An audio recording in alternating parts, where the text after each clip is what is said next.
इसके पहले कि डिस्कशन और आगे बढ़े, आप लोगों के लिए छोटी सी सूचना है। जो यूपी पीसीएस प्रीलिम्स के टेस्ट सीरीज का हमारा पीडीएफ पेड ग्रुप चल रहा है, उसकी फ़ीस जो है होली तक के लिए सिर्फ और सिर्फ 300 रुपये की गई है, जो कि फ़िलहाल 500 रुपये थी। ठीक है। और साथ ही साथ इसमें जो है हम 50 से ज़्यादा टेस्ट सीरीज आप लोगों को प्रोवाइड कर रहे हैं। इस टेस्ट सीरीज़ को या इस पेड ग्रुप को ज्वाइन करने के लिए आप हमारे व्हाट्सएप नंबर 9044883929 पर हाय या हेलो लिख करके आगे की सारी जानकारी ले सकते हैं। नमस्कार दोस्तों, स्वागत है आप सभी का हमारे चैनल केवल एकेडमी पर।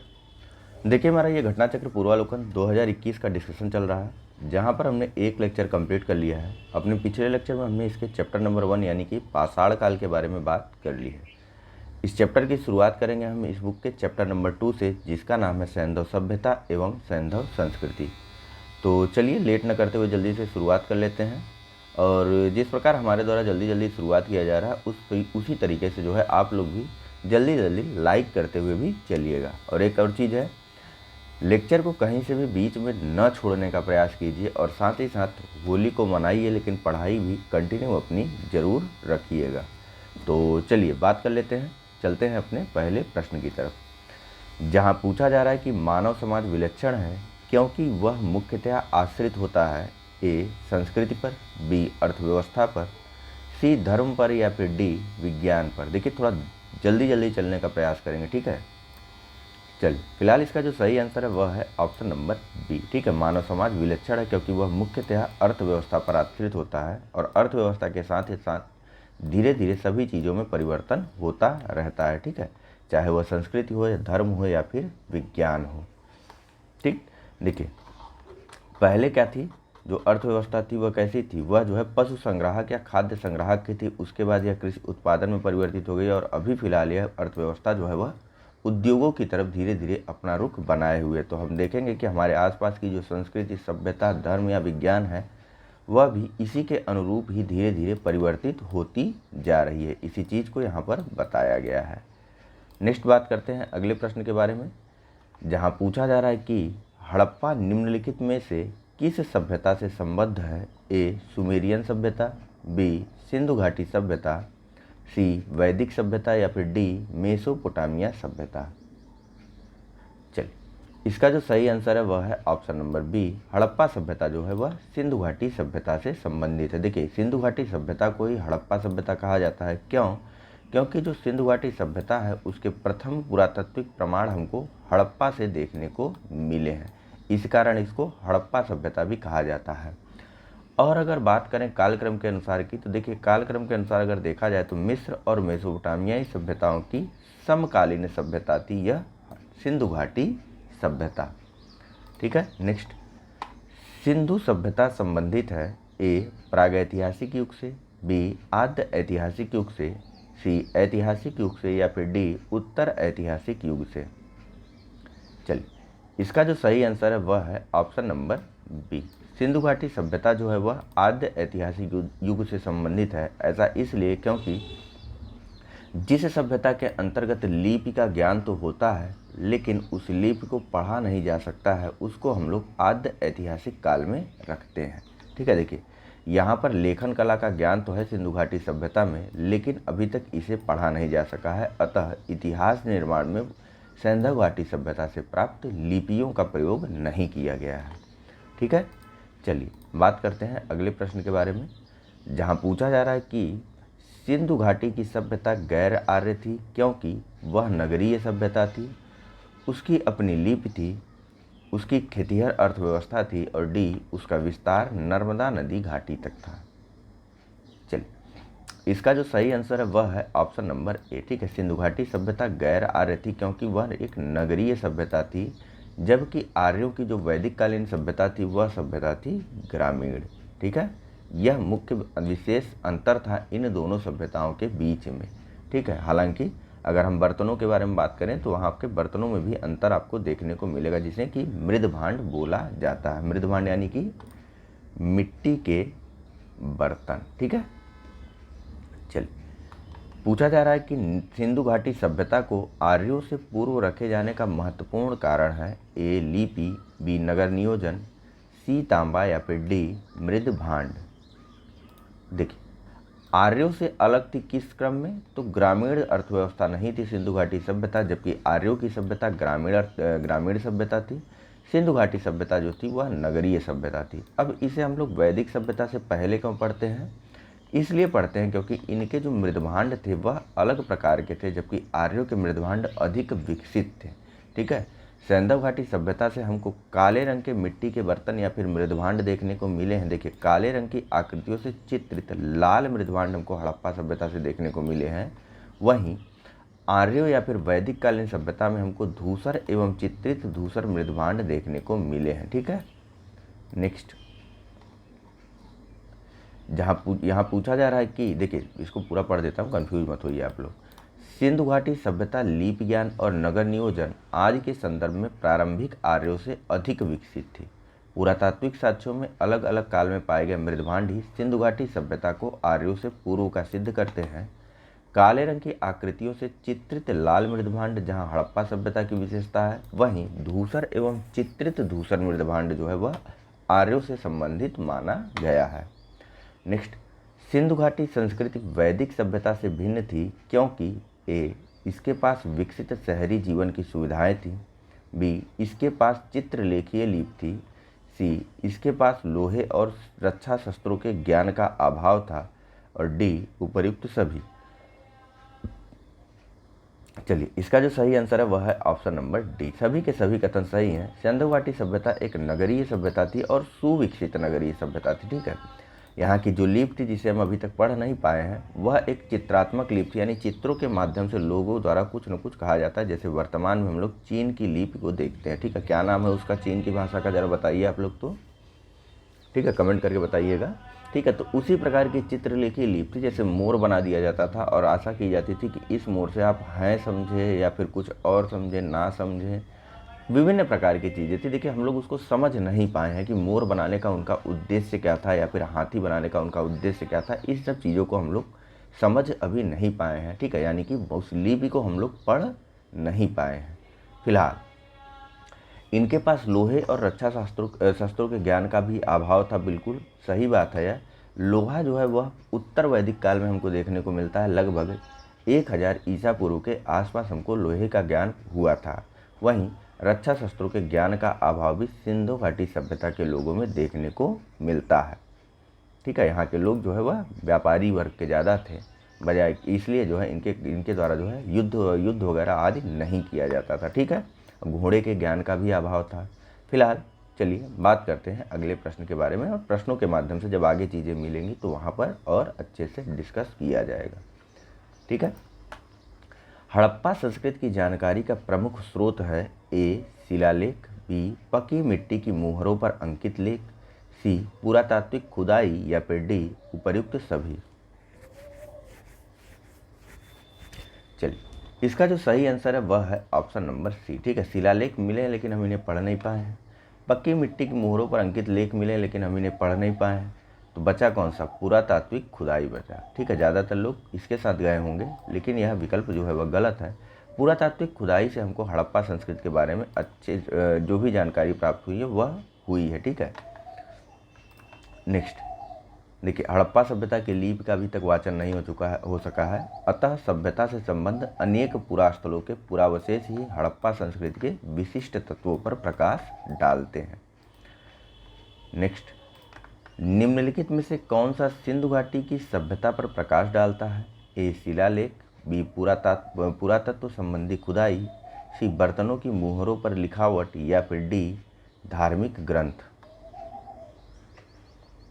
चलिए, इसका जो सही आंसर होगा वह होगा ऑप्शन नंबर बी, अभी हमने बात की है। नेक्स्ट, सिंधु घाटी के निवासियों की सभ्यता को जानने का मूल स्रोत है वहाँ पाई गई ए, मोहरे, बर्तन, जेवर, हथियार तथा औजार, सी है मंदिर, और डी है लिपि। बताइए अब इसमें से क्या मुख्य स्रोत है हड़प्पा सभ्यता या सिंधु घाटी सभ्यता के निवासियों को जानने का? देखिए, इसका जो सही आंसर है वह है ऑप्शन नंबर ए। ठीक है, मोहरे जो है वह सिंधु घाटी सभ्यता के निवासियों को जानने का मूल स्रोत है दिए गए विकल्पों में से। क्यों ये वाला क्यों नहीं सही हुआ? क्योंकि वहाँ से खुदाई तो हमने की थी, तो खुदाई में हमको वहाँ से हथियार तथा औजार देखने को नहीं मिले हैं। ठीक है, बर्तन, जेवर आदि चीज़ें तो मिली, लेकिन किसी भी प्रकार के रक्षा शस्त्रों का अभाव हमको देखने को मिलता है सिंधु घाटी सभ्यता के लोगों के पास। ठीक है, तो फिलहाल यहाँ दिए गए विकल्पों में से जो सही आंसर है वह है वहाँ से प्राप्त की गई मोहरें। ठीक है, मोहरें भी विभिन्न प्रकार की होती थी। कहीं पर इनके ऊपर कुबड़ वाला बैल अंकित होता था, किसी मोहर पर हिरन, शेर और आदि पशुओं के चित्र अंकित किए जाते थे किसी योगी के साथ। तो कहीं पर जो है हमको स्त्रियों की भी मोहरें देखने को मिलती हैं, स्त्रियों के भी चित्र मोहरों पर देखने को मिले हैं। फिलहाल बात करते हैं अगले प्रश्न के बारे में। देखिए, सैंधव सभ्यता से विभिन्न पुरास्थलों की खुदाई के फलस्वरूप हमें वहाँ से 3000 से अधिक मोहरें इस सभ्यता के संबंध में प्राप्त हुई, जिससे हम सिंधु घाटी सभ्यता के बारे में महत्वपूर्ण जानकारी हासिल कर सकते हैं। ठीक है, मोहरों पर अंकित चित्रों के माध्यम से सैंधव सभ्यता के विभिन्न कार्यकलापों एवं विश्वासों पर भी प्रकाश पड़ता है। बात करते हैं अगले प्रश्न की, जहां पूछा जा रहा है कि हड़प्पा सभ्यता की उत्पत्ति के संदर्भ में निम्नलिखित में से कौन सा जोड़ा सही नहीं है।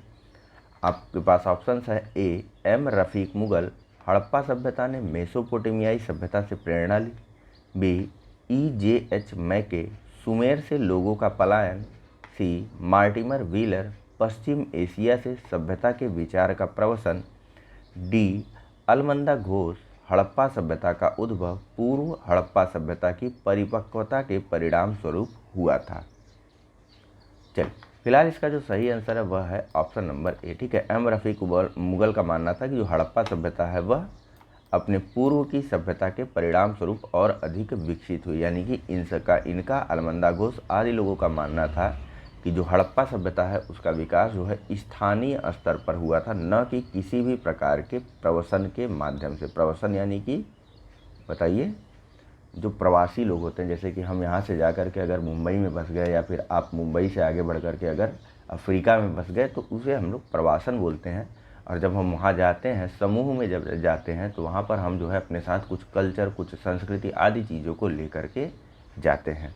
ठीक है, तो इस प्रकार की चीज़ों का परिणाम जो है सिंधु घाटी सभ्यता नहीं थी, ऐसा मानना है कुछ विद्वानों का, जिनके बारे में अभी हम नीचे बात करेंगे। देखिए, EJH मैके जो थे उनका मानना था कि हड़प्पा सभ्यता की उत्पत्ति सुमेर यानी कि जो दक्षिण मेसोपोटामियाई सभ्यता है वहाँ के लोगों के प्रवसन के कारण हुई, और इसी के अनुरूप ही प्रवसन के सिद्धांत का मानना था DH गार्डन। हड़प्पा संस्कृति के संबंध में प्रवसन के सिद्धांत को मानने वाले विद्वान हैं DH गार्डन और मार्टिमर व्हीलर।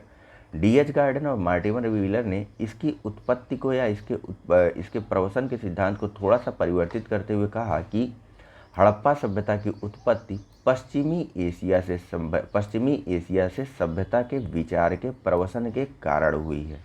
ठीक है, जबकि EJH मैके जो है इसे सुमेर के लोगों के प्रवसन का कारण मानते हैं। ठीक है, फिलहाल अलमंदा घोष का जो विचार था वह था कि हड़प्पा सभ्यता का उद्भव पूर्व हड़प्पा सभ्यता की परिपक्वता के परिणाम स्वरूप हुआ था, और इसी प्रकार के विचार यानी कि स्थानीय विकास को स्थानीय स्तर पर हड़प्पा सभ्यता का विकास हुआ, ऐसा मानना था अन्य विद्वानों का। और उनमें शामिल है Stuart Piggott, Fairservis, George F Dales, Rafique Mughal. इन सभी ने स्थानीय उत्पत्ति के सिद्धांत को मान्यता दी। और वहीं एम रफीक मुगल भी स्थानीय उत्पत्ति के सिद्धांत को मानते हैं, और इनके द्वारा कहा गया कि जो हड़प्पा सभ्यता है वह रावी नदी के क्षेत्र में पहले से चली आ रही प्राक हड़प्पा सभ्यता के परिपक्वता के परिणाम स्वरूप हुआ था। ठीक है, चल बात करते हैं हम लोग अगले प्रश्न के बारे में, जहाँ पर सूची दी हुई है। एक तरफ जो है हड़प्पाई स्थल हैं और दूसरी तरफ इनके उत्खनन करता है। बात करते हैं इनके बारे में। A Harappa, MG Majumdar. B Hastinapur, John Marshall. C Taxila, Dayaram Sahni. और डी कौशाम्बी, BB लाल। आपको इनको सुमिलित करवाना है। विकल्प है आपके पास ए 4213, बी 1342, सी 3421, डी 4132। चलिए, इसका जो सही आंसर है वह है ऑप्शन नंबर सी। ठीक है, 3421, यानी कि आइए नीचे से बात कर लेते हैं। देखिए, हड़प्पा सभ्यता की खोज की गई थी या उत्खनन करवाया गया था दयाराम साहनी के द्वारा 1923-24 तथा 1924-25 में। वहीं हस्तिनापुर का उत्खनन करवाया गया था BB लाल के द्वारा 1950 से 52 के मध्य। तक्षशिला का उत्खनन करवाया गया था जॉन मार्शल के द्वारा 1913 से 34 के मध्य, और कौशाम्बी का उत्खनन करवाया गया था एमजी मजूमदार के द्वारा 1936 से 37 तक। ठीक है, मैं रिपीट कर दे रहा हूँ। हड़प्पा का उत्खनन दयाराम साहनी के द्वारा, हस्तिनापुर का उत्खनन बीबी लाल के द्वारा, तक्षशिला का उत्खनन जॉन मार्शल के द्वारा और कौशाम्बी का उत्खनन एमजी मजूमदार के द्वारा करवाया गया था, या फिर आप यूँ कह सकते हैं कि इनके द्वारा इसकी खोज हुई थी। नेक्स्ट, भारत में चांदी की उपलब्धता के प्राचीनतम साक्ष्य मिलते हैं ए हड़प्पा संस्कृति में, बी पश्चिम भारत की ताम्रपाषाण संस्कृति में, सी वैदिक संहिताओं में, या फिर डी चांदी के आहत सिक्कों में। चलिए, इसका जो सही आंसर है वह है ऑप्शन नंबर ए। ठीक है, भारत में चांदी की उपलब्धता के प्राचीनतम साक्ष्य जो हमको मिले हैं वे हड़प्पा संस्कृति में देखने को मिले हैं। ये लोग चांदी जो है राजस्थान के जावर और अजमेर की खानों से प्राप्त करते थे। फिलहाल आइए एक्सप्लेनेशन को देखते हैं। देखिए, हड़प्पा वासियों को चांदी की जानकारी थी। मोहनजोदड़ो और हड़प्पा के निवासियों के मध्य इसके विधिवत प्रयोग के साक्ष्य मिलते हैं। ठीक है, मतलब इनके द्वारा जो है काफ़ी बड़ी मात्रा में चांदी का प्रयोग किया जाता था। चांदी ये लोग राजस्थान के जावर और अजमेर की खानों से प्राप्त करते रहे होंगे। नेक्स्ट, हड़प्पा में मिट्टी के बर्तनों पर सामान्यतः किस रंग का उपयोग हुआ? मिट्टी के बर्तन यानी कि वही मृद भांड। ठीक है, बताइए, ए लाल, बी नीला हरा, सी पांडु, या फिर डी नीला।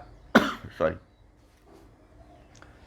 देखिए, इसका जो सही आंसर है वह है ऑप्शन नंबर ए। ठीक है, हड़प्पा में जो मृदभांड हमको मिले हैं वह लाल रंग के मिले हैं और इन पर काले रंग से चित्रकारी की गई है। फिलहाल आइए एक्सप्लेनेशन को देखते हैं। देखिए, प्रारंभिक हड़प्पा सभ्यता में पैर से चालित चाक का प्रयोग होता था। चाक किसको बोला जाता है? वो जिसपे कुम्हार जो है वह मिट्टी के बर्तनों का निर्माण करता है। तो जो प्रारंभिक हड़प्पा सभ्यता थी उसमें जो चाक थे उनको पैरों से घुमाया जाता था।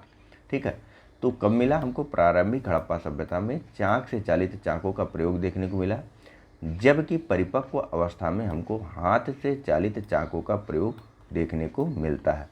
डिजाइन के आधार पर हड़प्पा सभ्यता से प्राप्त बर्तनों को दो श्रेणियों में बांटा जाता है। एक तो बिना डिजाइन वाले बर्तनों की श्रेणी में और दूसरे चित्रित मृदभांडों की श्रेणी में। मृदभांडों को बनाने वाली मिट्टी में रेत का मिश्रण किया जाता था, जिनको पकाने पर यह हल्के भूरे लाल रंग का रूप ग्रहण कर लेती थी। ठीक है, मिट्टी या बालू, रेत या बालू का पकाएंगे तो जाहिर सी बात है ईंट जैसे आप लोगों ने देखा होगा। तो ठीक है, वही चीज़ यहाँ पर समझाई जा रही। ठीक है, हल्के भूरे और लाल रंग का रूप ग्रहण कर लेता था रेत, और इन मृदभांडों के ऊपरी हिस्से में लाल रंग से पुताई कर दी जाती थी और निचले हिस्से में काले रंग से विभिन्न प्रकार की चित्रकारी कर दी जाती थी। ठीक है, चलिए, उम्मीद करता हूँ कभी भी मृदभांडों के संदर्भ में प्रश्न आएगा हड़प्पा संस्कृति से तो आप उसे गलत नहीं करेंगे। फिलहाल मूर्ति पूजा का आरंभ कब से माना जाता है? ए पूर्व आर्य, बी उत्तर वैदिक काल, सी मौर्य काल, या फिर डी कुषाण काल। चलिए, इसका जो सही आंसर है वह है ऑप्शन नंबर ए। ठीक है, मूर्ति पूजा का आरंभ जो है वह प्री आर्यन या फिर पूर्व आर्यों के समय को माना जाता है। देखिए, मूर्ति पूजा का प्रारंभ जो है वह पूरे आर्य काल से माना जाता है। पूरे आर्य काल कौन था? तो आर्यों से पहले का समय कौन सा था? वह था हड़प्पा। ठीक है, तो हड़प्पा सभ्यता से ही जो है हमको मूर्ति पूजा का प्रारंभ देखने को मिलता है। हालांकि जो प्रथम मानव की मूर्ति थी जिसकी पूजा की गई थी, ऐसा माना जाता है कि वह महात्मा बुद्ध की थी। ठीक है, फिलहाल यहाँ पर इसके बारे में बात करते हैं। तो देखिए, मूर्ति पूजा का प्रारंभ पूर्व आर्य काल से माना जाता है। सैंधव सभ्यता में मूर्ति पूजा प्रचलित थी और इसके उदाहरण हमको अनेक सैंधव स्थलों से प्राप्त मातृ देवी की मिट्टी की मूर्तियों और मुहरों से प्राप्त चित्र से होते हैं। ठीक है, या मिलते हैं, उदाहरण है ना, तो मिलेंगे। नेक्स्ट, निम्नलिखित पशुओं में से किस एक का हड़प्पा संस्कृति में पाई मुहरों और टेराकोटा कलाकृतियों में निरूपण नहीं हुआ था? ए गाय, बी हाथी, सी गैंडा, या फिर डी बाघ। चलिए, इसका जो सही आंसर है वह है ऑप्शन नंबर ए। ठीक है, गाय का जो है हमको कहीं पर भी चित्र देखने को नहीं मिला है हड़प्पा सभ्यता की, ना तो मुहरों में ना तो वहाँ से टेराकोटा की प्राप्त कलाकृतियों में। टेराकोटा क्या होता है? तो मिट्टी के पकी हुई मिट्टी के बने हुए जो खिलौने या विभिन्न मूर्तियाँ होती हैं उनको टेराकोटा बोला जाता है। ठीक है, मिट्टी के खिलौने आप बोल दीजिए सामान्यतया। ठीक है, तो इसमें जो है हमको गाय की कलाकृति देखने को या गाय के कलाकृतियों का निरूपण देखने को नहीं मिला है हड़प्पा संस्कृति में। देखिए, हड़प्पा संस्कृति की मोहरों एवं टेराकोटा की कलाकृतियों में गाय का चित्रण नहीं मिलता है, जबकि हाथी, गैंडा, बाघ, हिरण, भेड़ आदि का अंकन हमको वहाँ पर देखने को मिलता है। गाय का महत्व वैदिक काल में प्रारंभ हुआ था। बात करते हैं अगले प्रश्न की, जहाँ पूछा जा रहा है कि निम्नलिखित में से कौन सा एक हड़प्पा स्थल नहीं है? ए चहुंदड़ो, बी कोटदीजी, सी सोहगौरा या फिर डी देसलपुर। चलिए, इसका जो सही आंसर है वह है ऑप्शन नंबर सी। ठीक है, सोहगौरो देखिए एक चंद्रगुप्त के समय का एक स्थल था। ठीक है, मौर्यकालीन एक स्थल था और यहाँ से हमको अकाल के संबंध में सूचना देखने वाला एक ताम्रपत्र भी मिलता है। ठीक है, बाकी अन्य सभी स्थल फिर चाहे वह चहुंदड़ो हो, कोटदीजी हो या देसलपुर हो, यह तीनों जो है हड़प्पा सभ्यता से जुड़े हुए नगर थे।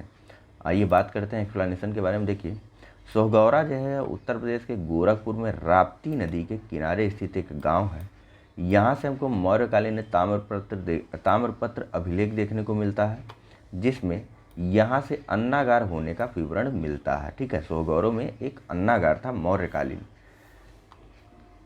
चहुंदड़ो, कोटदीजी और देसलपुर तीनों हड़प्पा सभ्यता से जुड़े नगर थे। चहुंदड़ो और कोटदीजी वर्तमान में पाकिस्तान के सिंध प्रांत में है, जबकि देसलपुर जो है वह गुजरात राज्य के कच्छ में स्थित है। अगले प्रश्न के बारे में बात करते हैं, जहाँ पर सूचियाँ दी हुई हैं। एक तरफ प्राचीन स्थल दिए हुए हैं और दूसरी तरफ वहाँ से पाए गए चीज़ों के बारे में पूछा जा रहा है, यानी कि जो पुरातत्वीय महत्व की जो चीज़ खोजी गई है, जो वस्तु, उसके बारे में बात की जा रही है। इनको आपको सुमेलित करना है। विकल्प है आपके पास ए लोथल जुता हुआ खेत, बी कालीबंगा गोदीबाड़ा, सी धौलावीरा पकी मिट्टी की बनी हुई हल्की आकृति, डी बनावली हड़प्पन लिपि के बड़े आकार के 10 चिन्हों वाला एक शिला लेख। ऑप्शन है आपके पास ए 1 2 3 4, बी 2 1 4 3, सी 1 2 4 3 या फिर डी 2 1 3 4। चलिए, इसका जो सही आंसर है वह है ऑप्शन नंबर बी 2 1 4 3। ठीक है, देखिए यहाँ से बुला लीजिए आप लोग। लोथल से हमको एक गोंदीबाड़ा या फिर पोर्ट या फिर बंदरगाह देखने को मिला है। कालीबंगा से हमको जुते हुए खेत के साक्ष्य मिले हैं। धौलावीरा से हमको हड़प्पन लिपि के बड़े आकार के 10 चिन्हों वाला एक शिलालेख प्राप्त हुआ है। तो बनावली से हमको पकी मिट्टी की बनी हुई हल्की आकृति प्राप्त हुई है। ठीक है, ये इनके बारे में एक्सप्लेनेशन से बात करते हैं। देखिए, हड़प्पा सभ्यता के स्थलों में खंभात की खाड़ी के निकट स्थित लोथल से हमको गोंदीबाड़ा या फिर बंदरगाह का साक्ष्य मिला है। राजस्थान के हनुमानगढ़ जिले में घग्घर नदी के किनारे स्थित कालीबंगा से हमको जूते हुए खेत के साक्ष्य मिले हैं। गुजरात के धौलावीरा से हड़प्पा लिपि के बड़े आकार के 10 चिन्हों वाला हमको एक शिलालेख देखने को मिला है। तो वहीं हरियाणा के फतेहाबाद जिले में स्थित बनावली से पकी हुई मिट्टी के हल्की प्रतिकृति या आकृति देखने को प्राप्त हुई है। नेक्स्ट बात करते हैं अगले प्रश्न की, जहां पूछा जा रहा है कि एक जुते हुए खेत की खोज की गई थी। ए मोहनजोदड़ो में, बी कालीबंगा में, सी हड़प्पा में या फिर डी लोथल में।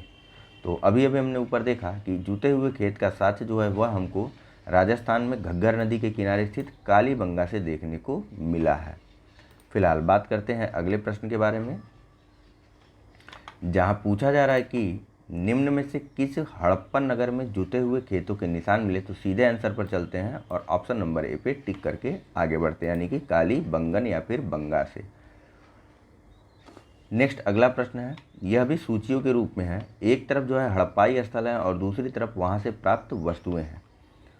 ए हड़प्पा समाधान R37, बी लोथल गोधी, सी कालीबंगा नर्तकी की मूर्ति या फिर डी मोहनजोदड़ो जुता हुआ खेत। विकल्प है आपके पास ए 1 2 3 4, बी 2 1 4 3, सी 3 4 1 2 और डी 1 2 4 3। चलिए एक बार आप विकल्पों को देख लीजिए, फिर से अपने प्रश्न को देख लीजिए। फिलहाल इसका जो सही आंसर है वह है ऑप्शन नंबर डी। यहाँ पर मैं सुमेलित करवा देता हूँ। देखिए, हड़प्पा से हमको एक समाधान या फिर यूँ कहीं कि कब्रिस्तान मिला, जिसको R37 नाम दिया गया है। लोथल से हमको एक गोदी या फिर गोंदीबाड़ा या फिर बंदरगाह या फिर पोर्ट देखने को मिला है। कालीबंगा से हमको एक जुते हुए खेत के साक्ष्य प्राप्त हुए हैं, और मोहनजोदड़ो से हमको नर्तकी की मूर्ति प्राप्त हुई है। ठीक है, चलिए बात कर लेते हैं फिर से एक बार इसके बारे में। देखिए, हड़प्पा से हमको एक कब्रिस्तान मिला है जिसका नाम है R37। लोथल से एक गोंदी या गोंदीबाड़ा प्राप्त हुआ है। कालीबंगा से जुते हुए खेत के साक्ष्य मिले हैं, तो मोहनजोदड़ो से हमको नर्तकी की मूर्ति प्राप्त हुई है। चलिए नेक्स्ट प्रश्न देखते हैं। यह भी सूचियों के रूप में ही प्रश्न है और आपको इनको सुमेलित करना है। यह हड़प्पा स्थल और नदियों के बारे में यहाँ पर बात की गई है। आपको बताना है कि ये स्थल किन नदियों के किनारे हैं। ठीक है, कुछ हड़प्पाई स्थल हैं, कुछ अन्य स्थल हैं। फिलहाल चलिए, ए हड़प्पा गोदावरी, बी हस्तिनापुर रावी, सी नागार्जुन कोंडा गंगा, या फिर डी पैठन कृष्णा।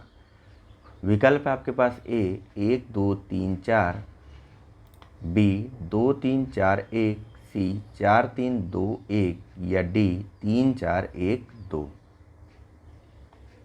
चलिए, इसका जो सही आंसर है वह है ऑप्शन नंबर बी 2 3 4 1। ठीक है, देखिए हड़प्पा जो है वह रावी नदी के तट पर स्थित है। ठीक है, हस्तिनापुर जो है वह गंगा नदी के तट पर स्थित है। नागार्जुन कोंडा जो है वह कृष्णा नदी के तट पर स्थित है, और पैठन जो है वह या प्रतिष्ठान जो है वह गोदावरी नदी के तट पर स्थित है। ठीक है, हड़प्पा रावी नदी के तट पर स्थित है, हस्तिनापुर गंगा नदी के तट पर स्थित है, नागार्जुन कोंडा कृष्णा नदी के तट पर स्थित है, और पैठन जो है वह या प्रतिष्ठान जो है वह गोदावरी नदी के तट पर स्थित है। ठीक है, बात करते हैं नेक्स्ट प्रश्न। यह भी एक सुमेलित करवाने वाला प्रश्न है, जहाँ पर एक तरफ हड़प्पाकालीन बस्तियाँ दी हुई हैं और दूसरी तरफ वह नदियाँ हैं जिनके किनारे ये नगर अवस्थित हैं।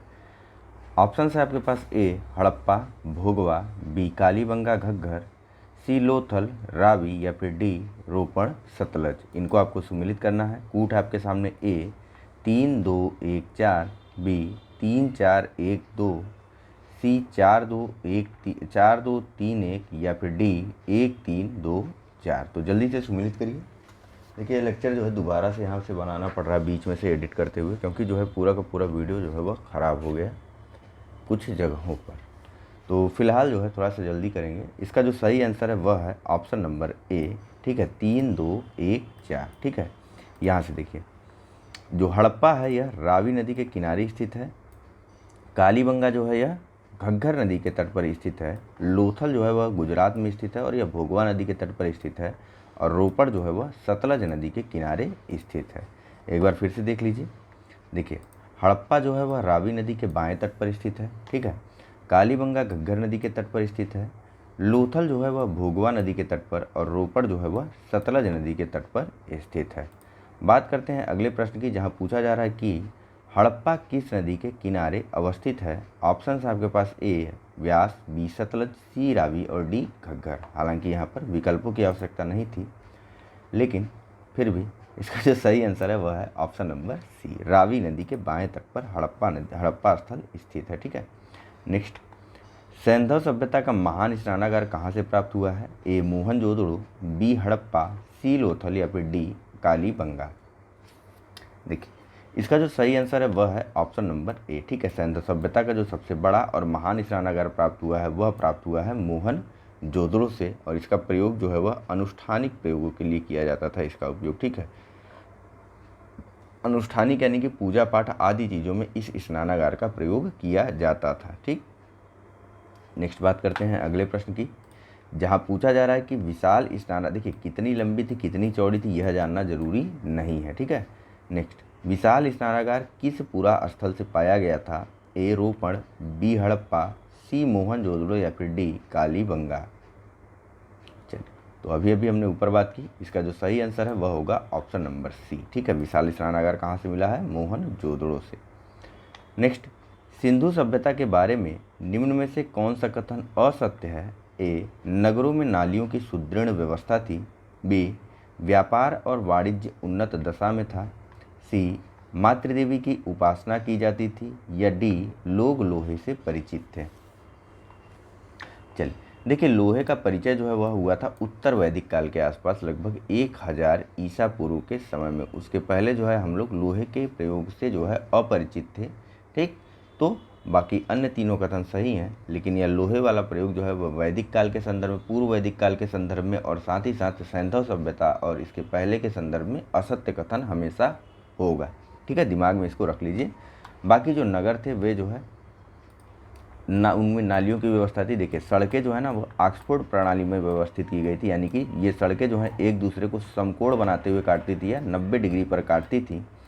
इसके अलावा जो है इन सभी सड़कों के किनारे जो है मुख्य नालियाँ बनी होती थी दोनों तरफ, और इन मुख्य नालियों से जो है गलियों की पतली पतली और छोटी छोटी नालियाँ आपस में जुड़ी रहती थी। व्यापार और वाणिज्य उस समय उन्नत दशा में था, और साथ ही साथ वहाँ पर हमको अनेक मात्रा में जो है मातृ देवी की मूर्तियाँ भी प्राप्त हुई हैं भारी मात्रा में। तो इस कारण से ऐसा माना जाता है कि ये लोग जो है वह मातृ देवी की उपासना भी किया करते थे। इनके द्वारा कपास आदि का व्यापार भी किया जाता था।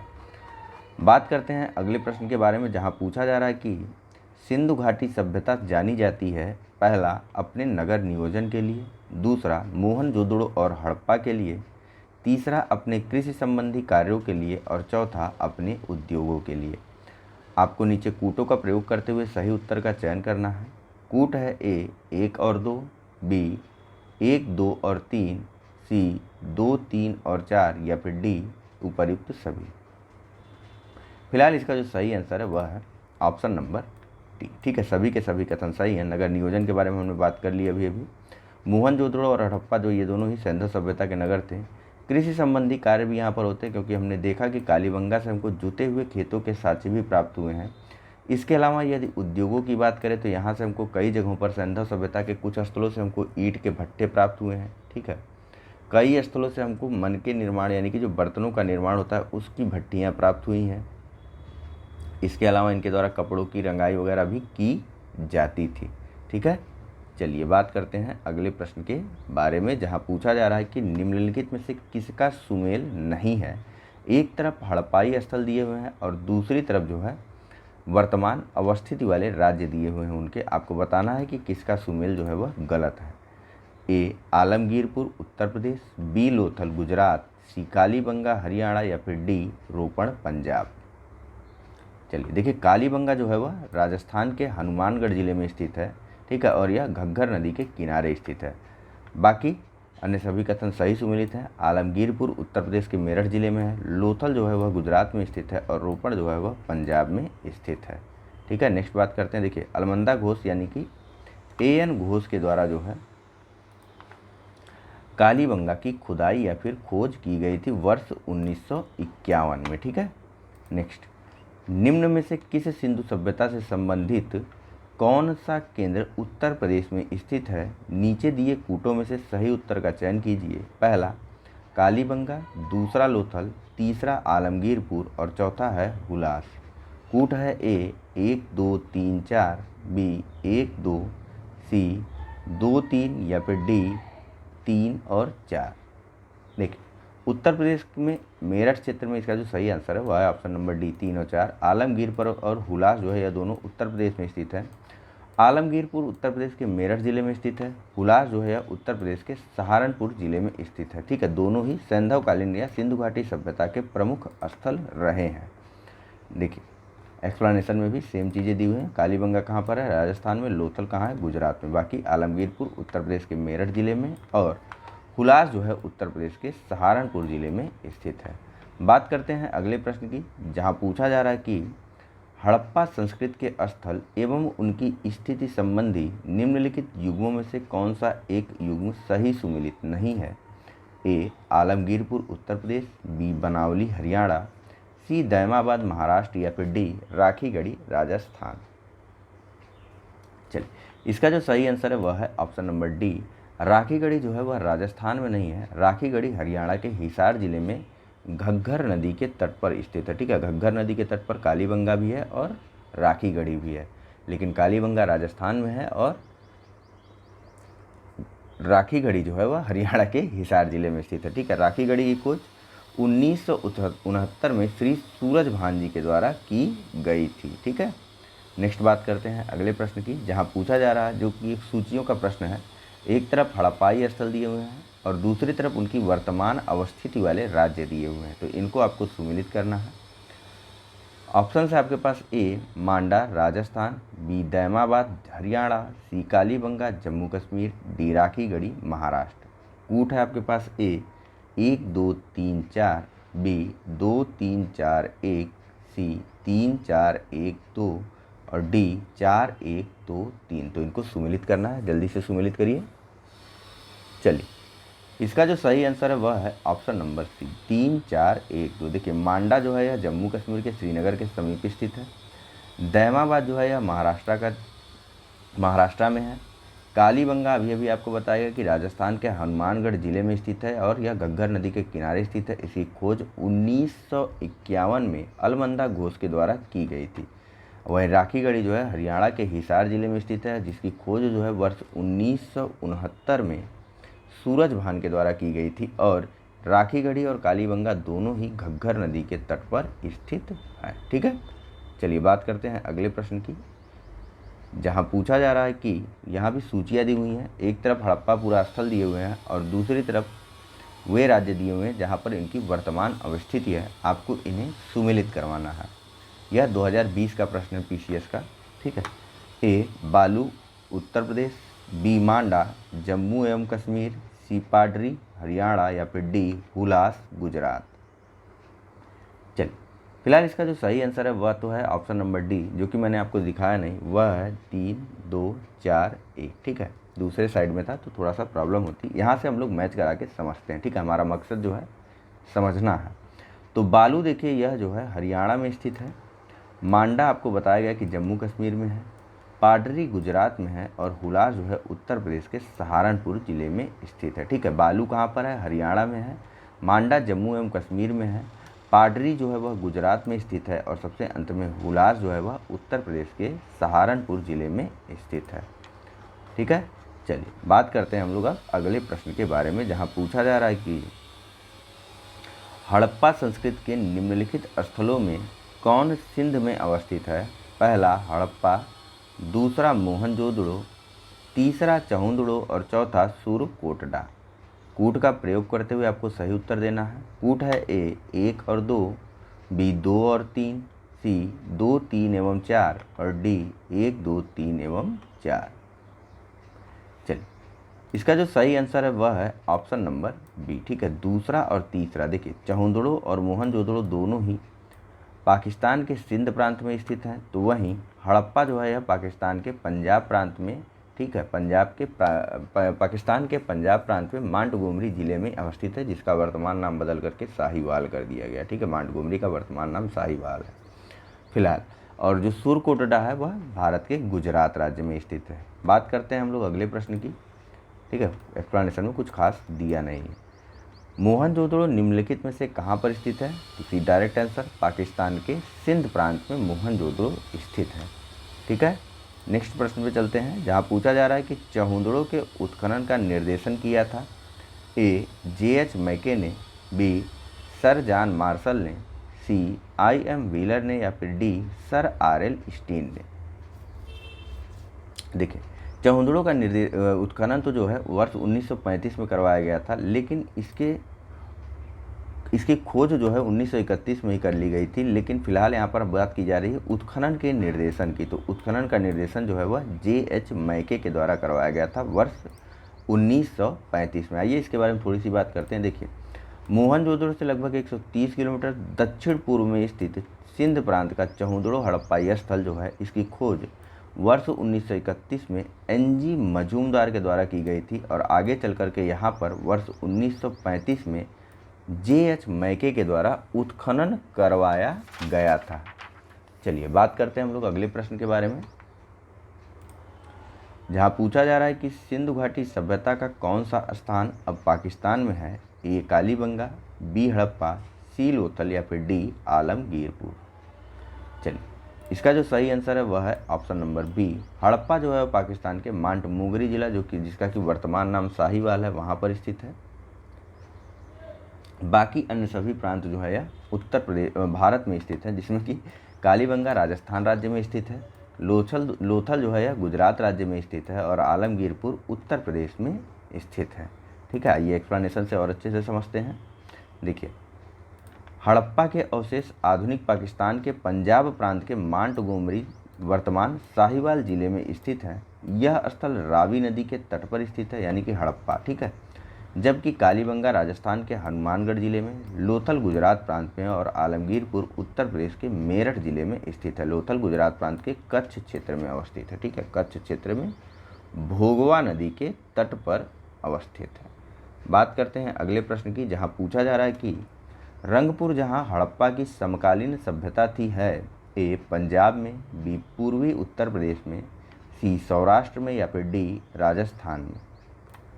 देखिए, रंगपुर जो है वह गुजरात राज्य के सौराष्ट्र क्षेत्र में स्थित है, ठीक। और यहाँ पर हड़प्पा की समकालीन सभ्यता थी, ठीक है। और जो यहाँ से जो है प्राक हड़प्पा और उत्तर हड़प्पाकालीन सभ्यता के साक्ष्य हमको मिले हैं। मतलब हड़प्पा के पहले, हड़प्पा के बाद और हड़प्पा के समय यहाँ पर एक सभ्यता विद्यमान थी, ठीक है। कहाँ पर? गुजरात के सौराष्ट्र क्षेत्र में स्थित रंगपुर से। बात करते हैं अगले प्रश्न की, जहाँ पूछा जा रहा है कि देखिए, एक मैपिंग करवाई गई थी, ठीक है। पूरा का पूरा हड़प्पा और उसके समकालीन स्थलों के बारे में एक मैपिंग करवाई गई थी। मैं उसको प्रीलिम टेस्ट सीरीज में या फिर इसका जब प्लेलिस्ट बनाऊंगा तो उसमें डाल दूंगा। उम्मीद करता हूं आप लोग उसको ज़रूर से देखेंगे। अभी तो उसको खोजने का टाइम नहीं लगेगा मुझे, लेकिन अगर मिल जाता है अभी हाल ही फ़िलहाल में तुरंत मिल जाता है तो मैं उसको जो है इसी लेक्चर के डिस्क्रिप्शन बॉक्स में डाल दूंगा। आप लोग ज़रूर से जा करके उसको देख लीजिएगा, ठीक है। देखिए, बात करते हैं नेक्स्ट क्वेश्चन की। पूछा जा रहा है कि दधेरी एक परवर्ती हड़प्पीय पुरा स्थल है, ए जम्मू का, बी पंजाब का, सी हरियाणा का या फिर डी उत्तर प्रदेश का। चलिए, देखिए, दधेरी जो है वह पंजाब प्रांत का एक परवर्ती हड़प्पा पुरा स्थल है और यहाँ से हमको जो है चित्रित धूसर मृदभांड प्राप्त हुए, ठीक है। और चित्रित धूसर मृदभांड प्राप्त होने का अर्थ क्या है कि यह आर्यों के आगमन का काल या आर्यों के आगमन की शुरुआत जो है वह हो गई थी, ठीक है। देखिए, जो मृदभांड थे, चित्रित धूसर मृदभांड, वे किसकी विशेषता थे? आर्यों की, ठीक है। तो जब यह हमको दधेरी से प्राप्त हुए और यह कैसा स्थल था? तो परवर्ती हड़प्पीय स्थल था, ठीक है। परवर्ती हड़प्पीय स्थल मतलब हड़प्पा सभ्यता जब अपने समापन की तरफ बढ़ रही थी तो उस समय का यह स्थल है दधेरी, जो कि पंजाब प्रांत के लुधियाना जिले के गोविंदगढ़ के पास स्थित है। आपको बस इतना याद रखना है कि पंजाब प्रांत के लुधियाना जिले में स्थित है दधेरी, जो कि एक परवर्ती या फिर उत्तर हड़प्पाकालीन स्थल है, ठीक है, जहाँ से हमको चित्रित धूसर मृदभांड काल का पता चलता है। नेक्स्ट, सिंधु सभ्यता का कौन सा स्थान भारत में स्थित है? ए हड़प्पा, बी मोहनजोदड़ो, सी लोथल या फिर डी इनमें से कोई नहीं। चलिए, इसका जो सही आंसर है वह है ऑप्शन नंबर सी, ठीक है। गुजरात में जो है लोथल क्षेत्र स्थित है, जबकि हड़प्पा जो है या पाकिस्तान में और पाकिस्तान के पंजाब प्रांत में और मोहनजोदड़ो पाकिस्तान के सिंध प्रांत में स्थित है, ठीक है। लोथल किस नदी के तट पर स्थित है? तो भोगवा नदी के तट पर स्थित है। और वही प्रश्न यहाँ पूछा जा रहा है कि वह हड़प्पई नगर जिसका प्रतिनिधित्व लोथल का पूरा स्थल करता है किस नदी पर स्थित था? तो सही आंसर, चलते हैं सीधा आंसर पर, ऑप्शन नंबर सी, भोगवा नदी के तट पर स्थित था लोथल, ठीक है। चलिए नेक्स्ट देख लेते हैं। चलिए, यहाँ पूछा जा रहा है कि हड़प्पा सभ्यता स्थल स्थित है ए गुजरात में, बी पंजाब में, सी राजस्थान में या फिर डी सिंध में। तो अभी बात हुई है, जो हड़प्पा सभ्यता स्थल है लोथल वह गुजरात राज्य में स्थित है, गुजरात के कच्छ राज्य में। यहाँ से हमको एक गोंदीवाड़ा का क्षेत्र देखने को मिला है, ठीक है। नेक्स्ट, सिंधु घाटी सभ्यता का पत्तन नगर था, ए हड़प्पा, बी कालीबंगा, सी लोथल या फिर डी मोहनजोदड़ो। चलिए, देखिए, भोगवा नदी के तट पर स्थित लोथल से हमको एक बंदरगाह, पत्तन या फिर गोंदीवाड़ा या गोंदी के साक्ष्य देखने को मिले। गोंदी भी बोला जाता है बंदरगाह को, गोंदीवाड़ा भी बोला जाता है, ठीक है। इसके अलावा पत्तन नगर भी बोला जाता है, पोर्ट भी बोला जाता है, बंदरगाह को बंदरगाह तो बोला ही जाता है। तो यह सभी साक्ष्य जो है, सभी शब्द एक ही हैं और इनके साक्ष्य हमको गुजरात के लोथल क्षेत्र में भोगवा नदी के किनारे स्थित इस लोथल क्षेत्र में देखने को मिले हैं। नेक्स्ट, निम्नलिखित में से कौन सा एक हड़प्पा का बंदरगाह है? तो अब डायरेक्ट आंसर पर चलें। इसका सही आंसर क्या होगा? Option number B, Lothal. Next, निम्न में से किस एक स्थल से हल्का टेराकोटा प्राप्त हुआ है? ए धौलावीरा, बी बनावली, सी कालीबंगा या फिर डी लोथल। चलिए, तो इसके बारे में हमारी बात हो चुकी है अभी अभी। जो बनावली है वहाँ से हमको जो है हल्का बना हुआ एक प्रतिकृति या फिर आकृति देखने को मिला है, जो कि टेराकोटा से यानी कि पकी हुई मिट्टी से बनी हुई हल्की आकृति हमको देखने को मिली है। कहाँ से? तो हरियाणा राज्य में स्थित बनावली से। ठीक है, हरियाणा राज्य के फतेहाबाद जिले में स्थित है यह बनावली, जो कि एक हड़प्पाई स्थल है। और यहाँ से हमको हल्का एक टेराकोटा यानी कि पकी हुई मिट्टी से हल्की बनी हुई एक आकृति प्राप्त हुई है। आकृति कह लीजिए या खिलौना। नेक्स्ट, निम्नलिखित में से कौन सा सिंधु घाटी की सभ्यता से संबंधित स्थल नहीं है? ए कालीबंगन, बी रोपण, सी पाटलिपुत्र या फिर डी लोथल। तो जाहिर सी बात है, इसका आंसर तो बहुत आसान हो जाता है आप सबके लिए। पाटलिपुत्र जो है वह एक महाजनपद काल का प्रमुख नगर था, न कि हड़प्पा स्थल का। ठीक है, कालीबंगा, रोपड़, लोथल यह सभी भारत में स्थित हड़प्पाई स्थल है। ठीक है, कालीबंगा राजस्थान राज्य में है, रोपड़ हरियाणा में है और लोथल जो है गुजरात के कच्छ राज्य में स्थित है। ठीक है, रोपड़ हरियाणा में है या पंजाब में, ज़रा बताइए तो। चलिए, आप लोगों के लिए प्रश्न है, यहीं कन्फ्यूज करते। ठीक है, नेक्स्ट, भारत में हड़प्पा का बृहद स्थल है? ए राखीगढ़ी, बी धौलावीरा, सी कालीबंगन या फिर डी लोथल। चलिए, इसका जो सही आंसर है वह है ऑप्शन नंबर ए। ठीक है, भारत के हरियाणा के हिसार जिले में स्थित राखीगढ़ी जो है वह हड़प्पा स्थल का सबसे बड़ा स्थल है। दूसरे नंबर पर धौलावीरा का स्थान आता है। ठीक है, जो भारत में स्थित स्थल है। फिलहाल ये एक्सप्लेनेशन के माध्यम से इसके बारे में बात करते हैं। देखिए, हरियाणा के हिसार जिले में अवस्थित राखीगढ़ी हड़प्पा सभ्यता का सबसे बड़ा स्थल है। मोहनजोदड़ो, हड़प्पा और गनेरीवाला तथा राखीगढ़ी एवं धौलावीरा हड़प्पा सभ्यता के 5 बृहद स्थलों की श्रेणी में आते हैं। ठीक है, तो भारत में कौन कौन से हैं? धौलावीरा और राखीगढ़ी। नेक्स्ट, भारत का सबसे बड़ा हड़प्पनपुरा स्थल है? ए आलमगीरपुर, बी कालीबंगा, सी लोथल या फिर डी राखीगढ़ी। तो राखीगढ़ी। नेक्स्ट, स्थापित सिंधु घाटी सभ्यता जिन नदियों के तट पर बसी थी वे थी? ए पहला सिंधु, दूसरा चिनाब, तीसरा झेलम और चौथा गंगा। कूट का प्रयोग करते हुए आपको सही आंसर देना है। ऑप्शन है आपके पास: ए 1 और 2, बी 1, 2 और 3, सी 2, 3 और 4 और डी सभी चारों। देखिए, इसका नाम ही सिंधु घाटी सभ्यता है और यह जो हड़प्पा सभ्यता है यह सिंधु और उसकी सहायक नदियों के क्षेत्र में बसी हुई एक सभ्यता थी। ठीक है, तो गंगा जो है वह सिंधु नदी की न तो सहायक नदी है न सिंधु घाटी क्षेत्र में स्थित एक नदी है। तो जाहिर सी बात है, इसका जो आंसर होगा वह ऑप्शन नंबर बी होगा। देखिए, स्थापित सिंधु घाटी सभ्यता का विस्तार जो है उत्तर में झेलम नदी के पूर्वी तट से लेकर के दक्षिण में यमुना की सहायक नदी हिंडन तक था। और इसमें जो है झेलम, सिंधु, चिनाब आदि नदियां तो शामिल थी, लेकिन गंगा नदी इसमें शामिल नहीं थी। ठीक है, उत्तर में झेलम नदी के पूर्वी तट से लेकर के दक्षिण में यमुना की सहायक नदी हिंडन नदी के तट तक जो है सिंधु घाटी सभ्यता का विस्तार माना जाता है। अगला प्रश्न, सिंधु घाटी के लोग विश्वास करते थे? ए आत्मा और ब्रह्म में, बी कर्मकांड में, सी यज्ञ प्रणाली में या फिर डी मातृशक्ति में।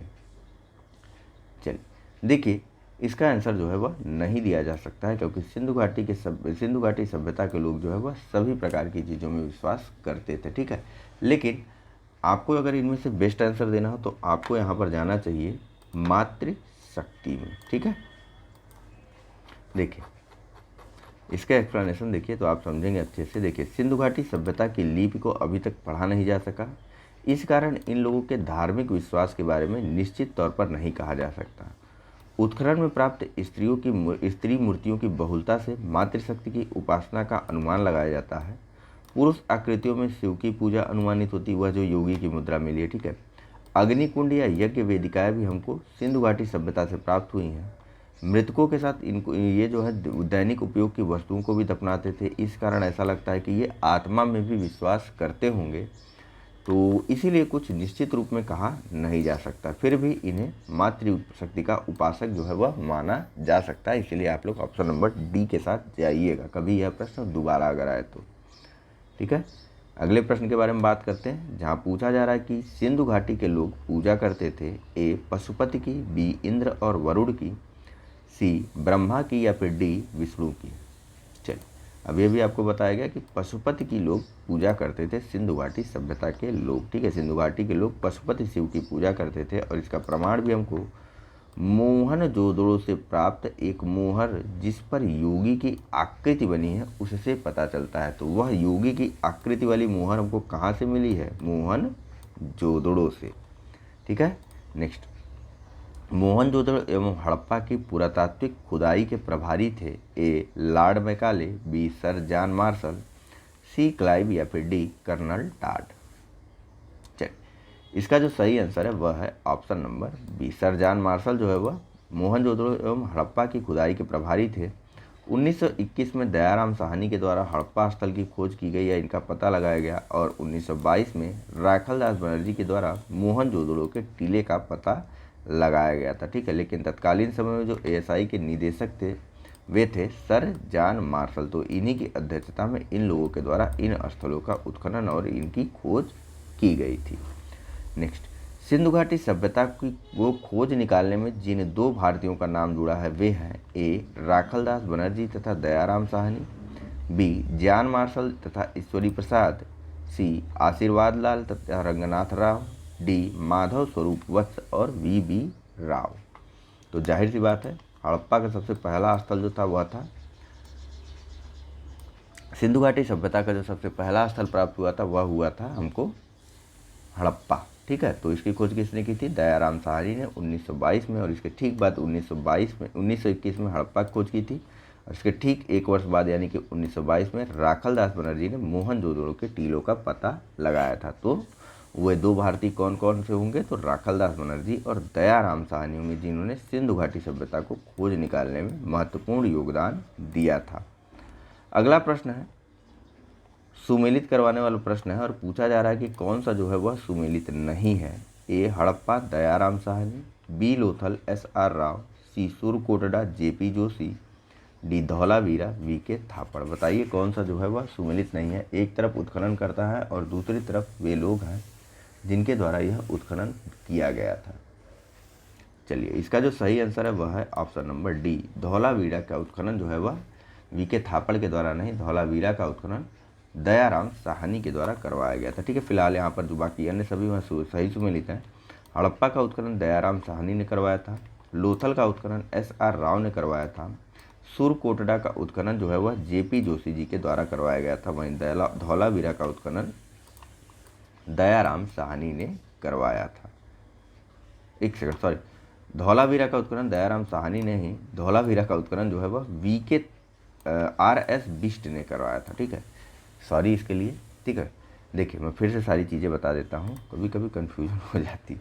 ठीक है, देखिए हड़प्पा का उत्खनन दयाराम साहनी ने करवाया था, लोथल का उत्खनन SR बिष्ट ने करवाया था, सुरकोटड़ा का उत्खनन JP जोशी ने करवाया था और धौलावीरा का उत्खनन जो है वह RS बिष्ट ने करवाया था। फिलहाल बात करते हैं हम लोग अगले प्रश्न की, जहाँ पूछा जा रहा है कि हड़प्पा का उत्खनन करने वाला प्रथम पुरातत्वविद जो इसके महत्व को समझ नहीं पाया था। A Cunningham, B sir John Marshall, C Mortimer Wheeler या फिर डी जॉर्ज F डेल्स। चलिए, देखिए ए कनिंघम के द्वारा जो है हड़प्पा का सबसे पहले उत्खनन करवाया गया था, लेकिन इन्होंने आधा अधूरा उत्खनन करवा करके इसको छोड़ दिया था क्योंकि इन्होंने इसके महत्व को नहीं समझा था। ठीक है, चलिए बात करते हैं अगले प्रश्न के बारे में, जहाँ पूछा जा रहा है कि निम्नलिखित में से कौन हड़प्पा और मोहनजोदड़ो के उत्खनन से संबंधित नहीं थे। A RD Banerjee, B KN Dikshit, C MS Vats या फिर डी VA स्मिथ। चलिए, इसका जो सही आंसर है वह है option number D, VA Smith जो है वह हड़प्पा और मोहनजोदड़ो के उत्खनन से संबंधित नहीं थे। ठीक है, यह विभिन्न कालों में RD बनर्जी, KN दीक्षित तथा MS वत्स जो है वह इससे संबंधित रहे हैं हड़प्पा और मोहनजोदड़ो के उत्खनन से। देखिए 1921 में दयाराम साहनी ने हड़प्पा का सर्वेक्षण किया था या फिर उत्खनन करवाया था। 1926 में माधव स्वरूप वत्स भी हड़प्पा के सर्वेक्षण से संबंधित रहे। आगे चल करके मोहनजोदड़ो की खोज जो है वह वर्ष 1922 में आर.डी. बनर्जी या फिर राखलदास बनर्जी जी के द्वारा किया गया था और इसके पुरातात्विक महत्व की ओर ध्यान आकर्षित किया गया था। इसके अतिरिक्त जो अन्य कुछ लोग विद्वान जो थे जो हड़प्पा और मोहनजोदड़ो से जुड़े हुए थे उनके नाम है K N. Dikshit, Ernest Mackay, R L. Stein, Amalananda Ghosh, J P. Joshi. ठीक है, K N. Dikshit, Ernest Mackay, R L. Stein, A. Ghosh और जे.पी. जोशी, यह सभी जो है वह हड़प्पा और मोहनजोदड़ो के उत्खनन से संबंधित व्यक्ति हैं। ठीक है, तो वी.ए. स्मिथ कौन थे? तो वी.ए. स्मिथ जो थे वे भारतीय कला एवं इतिहासकार के रूप में प्रसिद्ध थे। ठीक है, यह इतिहासकार थे। बात करते हैं अगले प्रश्न के बारे में, जहां पूछा जा रहा है कि सिंधु सभ्यता की विकसित अवस्था में निम्नलिखित में से किस स्थल से घरों में कुओं के अवशेष मिले हैं? ए. हड़प्पा, बी. कालीबंगा, सी. लोथल या फिर डी. मोहनजोदड़ो। चलिए, इसका जो सही आंसर है वह है पता नहीं। ठीक है, लेकिन ऐसा माना जाता है कि ऑप्शन नंबर बी जो है वह सही है, क्योंकि प्रायः हड़प्पा के कालीबंगा क्षेत्र के सभी घरों से कुएं प्राप्त हुए हैं। लेकिन यदि आप देखेंगे तो हड़प्पा सभ्यता के लगभग प्रत्येक घर में निजी कुएं हुआ करते थे, स्नानागार हुआ करते थे, या सभी निजी हुआ करते थे। ठीक है, पानी की व्यवस्था भी थी और नहाने धोने की भी व्यवस्था उन्होंने व्यक्तिगत रूप से प्रत्येक व्यक्ति के हिसाब से अपने अपने घरों में कर रखा था। ये नहीं कि 10 लोग हैं तो 10 बाथरूम बना दिया, नहीं। ठीक है, तो इस प्रकार की व्यवस्था हमको हड़प्पा सभ्यता के लगभग सभी घरों में देखने को मिलती है। इस कारण इसका आंसर जो है आप सही प्रकार से नहीं दे सकते, लेकिन कालीबंगा एक उचित विकल्प होता अगर यहाँ पर यह प्रश्न आता। ऐसा इसलिए क्योंकि जो एनसीईआरटी के राम शरण शर्मा की जो एनसीईआरटी की बुक है उसमें कालीबंगा के बारे में विशेषतया उल्लेखित करते हुए बताया गया कि कालीबंगा से हमको प्रायः सभी घरों में कुएं के साक्ष्य देखने को मिले हैं। ठीक है, तो आप कालीबंगा के साथ जा सकते थे। नेक्स्ट, भारत में निम्नलिखित के आने का सही कालक्रम क्या है? पहला सोने के सिक्के, दूसरा आहत मुद्रा चांदी के सिक्के, तीसरा लोहे का हल और चौथा नगर संस्कृति। क्रमवार लगाना है आपको इन सभी को आने का, क्या और किस प्रकार से यह प्रचलन में आए थे। ऑप्शन है आपके पास ए 3 4 1 2, बी 3 4 2 1, सी 4 3 1 2 और डी 4 3 2 1। चलिए, इसका जो सही आंसर है वह है ऑप्शन नंबर डी। ठीक है, 4 3 2 1। ठीक है, सबसे पहले तो हड़प्पा सभ्यता आई जो कि एक नगरीय सभ्यता थी या फिर एक नगर संस्कृति थी। इसके बाद जो है लोहे के हल का प्रयोग हमको देखने को मिला। ठीक है, बीच में चांदी को हमने हटा दिया क्योंकि यहाँ पर चांदी के आहत मुद्राओं की बात की गई। ध्यान दीजिएगा। ठीक है, चांदी के आहत मुद्राओं की बात की गई। आहत मुद्राएं वो होती थी जिनको ठप्पा मार करके बनाया जाता था, यानी चोट पहुँचा करके बनाया जाता था। ठीक है, तो फिलहाल लोहे के हल का प्रयोग या लोहे का ज्ञान हमको 1000 ईसा पूर्व हो गया था, यानी कि उत्तर वैदिक काल के आसपास हमको लोहे का ज्ञान हो गया था। फिर जो है वह आहत मुद्राओं का प्रचलन शुरू हुआ और चांदी के सिक्के जो है इस प्रकार ढाले जाने लगे या बनाए जाने लगे, और इस प्रकार के सिक्कों का निर्माण बुद्ध के समय के आसपास यानी कि 6ठी शताब्दी ईसा पूर्व के आसपास हमको देखने को मिला। आगे चल कर के भारत में सोने के सिक्कों का भी प्रयोग किया जाने लगा और इसका प्रयोग जो है वह 2य शताब्दी ईसा पूर्व में शुरू हुआ था और भारत में सबसे पहले स्वर्ण सिक्कों को जारी किया गया था इंडो ग्रीक या फिर हिंद यवन शासकों के द्वारा। ठीक है, चलिए बात करते हैं अगले प्रश्न के बारे में। देखिए, भारत में सर्वाधिक मात्रा में सोने के सिक्के जो जारी किए गए थे वह कुषाणों द्वारा जारी किए गए थे। ठीक है, फिलहाल नेक्स्ट प्रश्न देखते हैं, जहां पूछा जा रहा है कि सर्वप्रथम मानव ने निम्न धातु का उपयोग किया। ए सोना, बी चांदी, सी तांबा या फिर डी लोहा। देखिए, मानव द्वारा सबसे पहले प्रयोग किया जाने वाली धातु थी तांबा। ठीक है, बात करते हैं अगले प्रश्न की। हाथी दांत का पैमाना हड़प्पीय संदर्भ में मिलता है। ए कालीबंगा में, बी लोथल में, सी धौलावीरा में या फिर डी बनावली में। चलिए देखिए, हाथी दांत का पैमाना जो है हमको लोथल से देखने को मिलता है। ठीक है, कहाँ से? तो लोथल से। लोथल कहाँ पर? गुजरात राज्य में भोगवा नदी के तट पर स्थित एक स्थल है। यहाँ से हमको एक हाथी दांत का पैमाना मिला है। फिलहाल बात करते हैं अगले प्रश्न के बारे में, जहाँ पूछा जा रहा है कि हड़प्पा कालीन स्थलों में अभी तक किस धातु की प्राप्ति नहीं हुई है? ए चांदी, बी स्वर्ण, ए तांबा, बी स्वर्ण, सी चांदी या फिर डी लोहा। चलिए, इसका जो सही आंसर होगा आप सबको पता है, ऑप्शन नंबर डी। लोहा जो है वह नहीं मिला। लोहे से हम लोग 1000 ईसा पूर्व के आसपास परिचित हुए थे। देखिए, हड़प्पा सभ्यता एक कांस्य युगीन सभ्यता थी। यहाँ से तांबा, कांसा, स्वर्ण, चांदी आदि धातुएं तो मिली हैं, परंतु लोहे की प्राप्ति नहीं हुई है। वस्तुतः हड़प्पा कालीन लोग लोहे से परिचित नहीं थे। भारत में लौह युग का प्रारंभ उत्तर वैदिक काल से यानी कि लगभग 1000 ईसा पूर्व से माना जाता है। नेक्स्ट प्रश्न को देखते हैं, जहाँ पूछा जा रहा है कि निम्न में से कौन सा स्थल घग्गर और उसकी सहायक नदी घाटी में स्थित है? ए आलमगीरपुर, बी लोथल, सी मोहनजोदड़ो या फिर डी बनावली। चलिए, इसका जो सही आंसर है वह है ऑप्शन नंबर डी। ठीक है, बनावली जो है वह घग्गर और उसकी सहायक नदियों की घाटियों में स्थित है।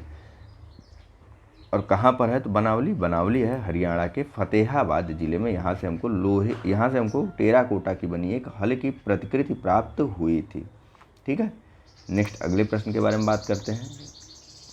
यहाँ पूछा जा रहा है कि निम्नलिखित कथनों पर विचार कीजिए एवं नीचे दिए कूट का प्रयोग करते हुए सही उत्तर चुनिए। पहला, मोहनजोदड़ो, हड़प्पा, रोपड़ एवं कालीबंगा सिंधु घाटी सभ्यता के प्रमुख स्थल हैं।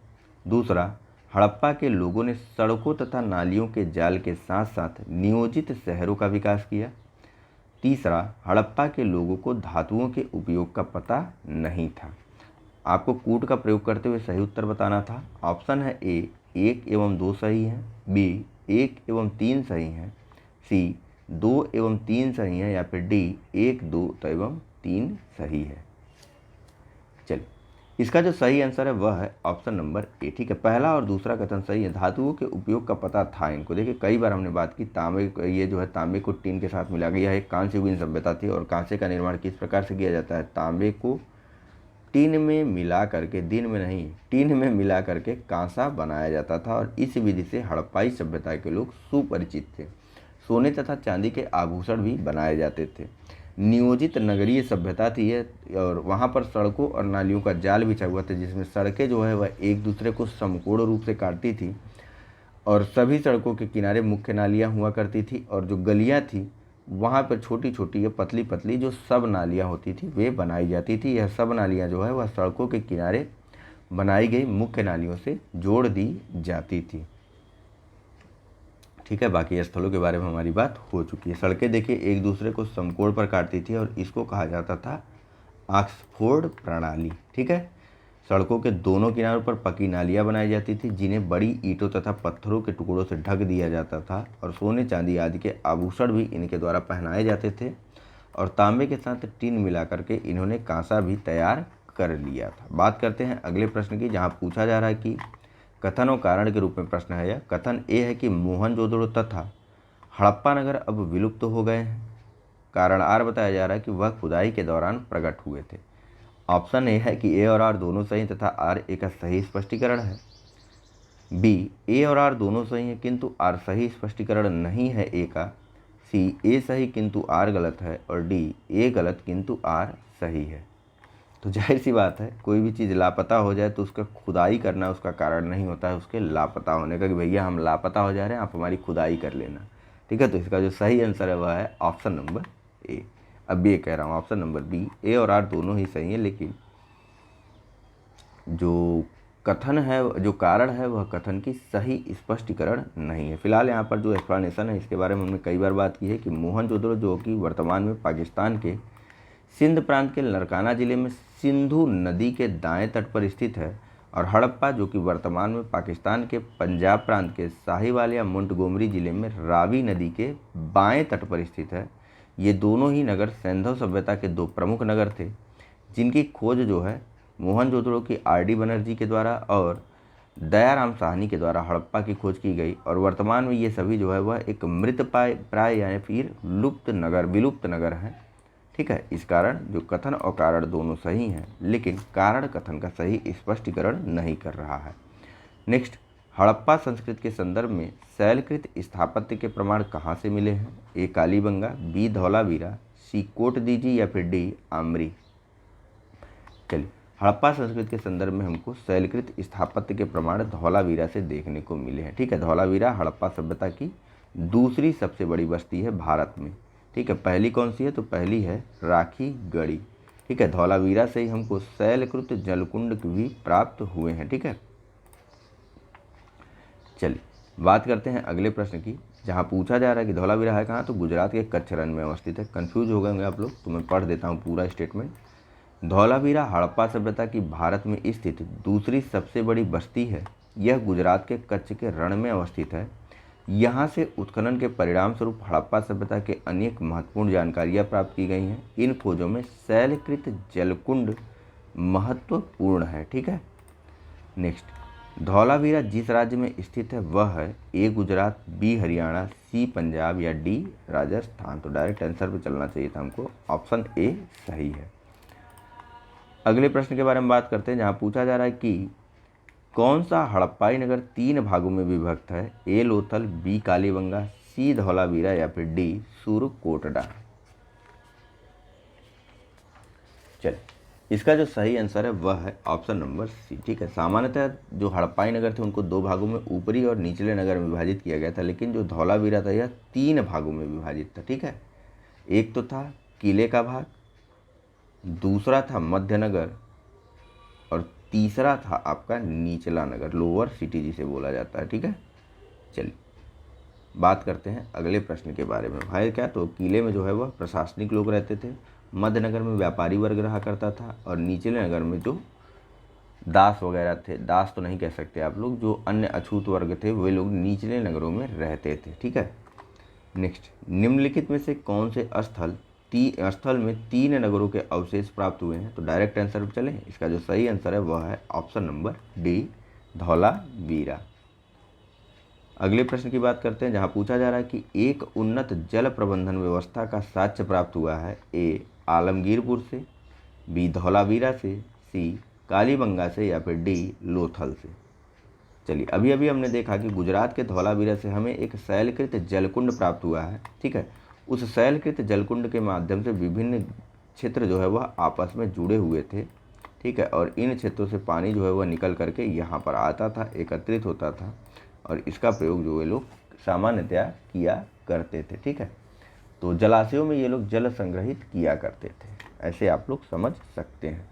फिलहाल इसका जो सही आंसर था वह था ऑप्शन नंबर बी। आइए एक्सप्लेनेशन से थोड़ा सा और समझते हैं। देखिए, धौलावीरा के निवासी एक उन्नत जल प्रबंधन व्यवस्था से परिचित थे। इन लोगों द्वारा बांध बना करके जलाशयों में जल संग्रहित किया जाता था और जो इस तरह का प्राचीनतम साक्ष्य है संपूर्ण विश्व में। ठीक है, अगला प्रश्न, निम्नलिखित में से किस स्थल से द्विशव संस्कार या डबल बरियल का प्रमाण मिला है? ए कुंतासी, बी धौलावीरा, सी लोथल या फिर डी कालीबंगा।